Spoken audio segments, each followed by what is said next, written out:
আসলে কি দেখা যাচ্ছে যে একটু ভালো করে দেখবেন যে সবজি অনেকেই রাঁধছে, কিন্তু যেটা দেখা যায় যে এটা ওভারকুক করে ফেলে, অর্থাৎ সবজিটা একদম যেমন পুরোটা একটু মাখা মাখা বা একটু একদম গলে না যাওয়া পর্যন্ত কিন্তু ম্যাক্সিমাম বাসায় সবজিটা নামায় না।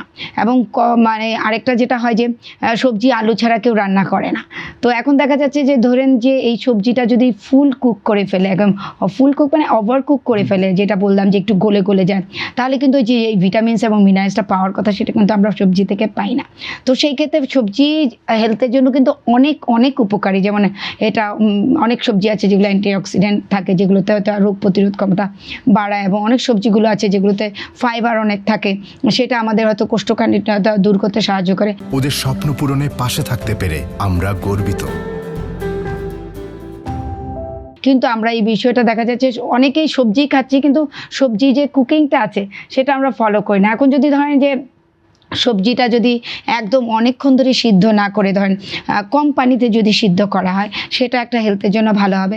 আবার যদি ধরেন অনেক সময় আমরা যেটা বলি খুব দ্রুত করে, যেটাকে সতে বলি আমরা, ওইটা করা যেতে পারে। আবার যদি মনে করি স্টিমে যদি করে তাহলে একটা হতে পারে। আবার যদি অনেক সময় দেখা যাচ্ছে স্টিমার যদি ইউজ করে, সেটা খেতেও কিন্তু সবজিগুলোর মানে যেই জন্য খাওয়া শরীর ভালো রাখার জন্য, সেটা কিন্তু অনেকখানি আমরা ভিটামিন মিনারেলসটা পাবো। তো আমি যেটা বলবো যে সবজির ক্ষেত্রে সবচেয়ে ভালো হচ্ছে যদি স্টিম করা যায়। আর যদি কেউ সবজিটা রান্নাও করতে চায়, তাহলে সে যদি একটু ধরেন আলাদা করে যেটাকে বলে একটুখানি হালকা একটু সিদ্ধ করে, তারপর একটু পেঁয়াজ অল্প তেল দিয়ে তারপর যদি এটাকে সতে করে তা দ্রুত করে রান্না করে, তাহলে কিন্তু এটার পুষ্টিমান অনেকখানি আমরা শরীরের জন্য কাজে লাগাতে পারবো।